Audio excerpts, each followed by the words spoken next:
Okay, without graphing, classify each system as independent, dependent, or inconsistent. And what we're going to do is we're going to put them in our calculator and see what our calculator will do for us today. So I want you to hit second matrix A. Actually, second matrix, it should be on A, and go over to edit. And this is a size 2 by 2. And you're entering the left side. You're entering the part with the X and the Y. And the coefficients are the numbers that you enter. -2, -1, 3, and -4. What, Dalton? We went over this whenever we went over After, yeah. Okay. Now, second quit, because I'm going to put 9 and -8 in matrix B. So go second matrix, go down to B, and then go over to edit. And when you get to edit, make sure you're still on B. Hit enter. Now, it's rows by columns. This one's got 2 rows and 1 column. So we're going to enter 9, and we're going to enter -8.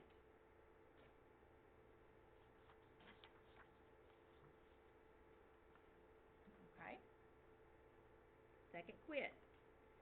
Now you're going to tell it second matrix A, and then you're going to hit the inverse button, which is right under math, and then multiplication, and then second matrix B. And you got an answer. These two lines are going to intersect at -4, 1. When x is -4, y is -1 for both equations. That spot on the grid is going to be found on both lines. It's where they intersect. So what category does this fall in? Is it independent, which means it has an answer? Is it dependent, which means it's the same line, has infinitely many solutions? Or is it parallel, where it's inconsistent and has no solution? Which one would you classify that one as?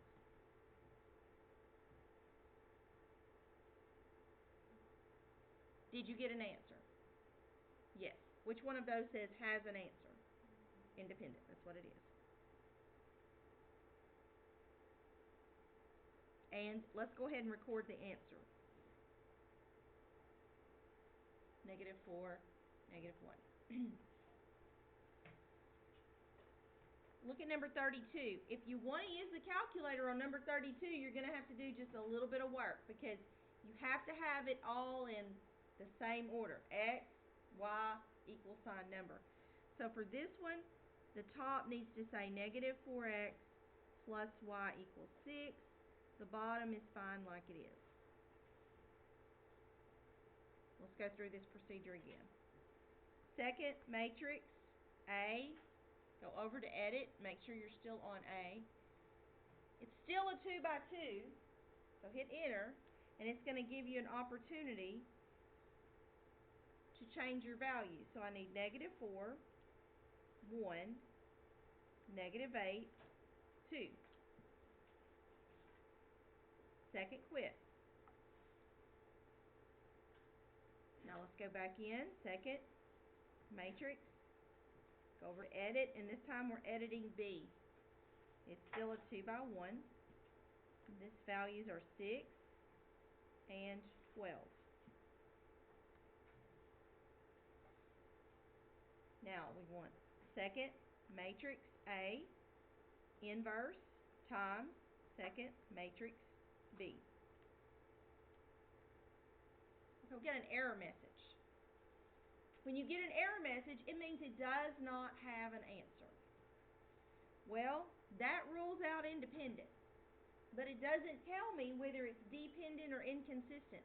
So you're going to have to do a little bit of math. You're going to have to actually work this problem out. So let's go back. Let's look at this, and let's make the bottom equation look exactly like that. So it starts out by saying -8x plus 2y is equal to 12. Let's add 8x to each side.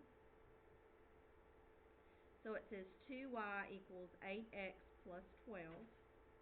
Then let's divide by 2. So y equals 4x plus 6. So we need to compare these. What situation do we have? They are the same line. So write that down. They are the same line. That is obvious to you. They have the same slope and the same y-intercept. They are the same line. If they are the same line, now you have to decide whether they are dependent or inconsistent.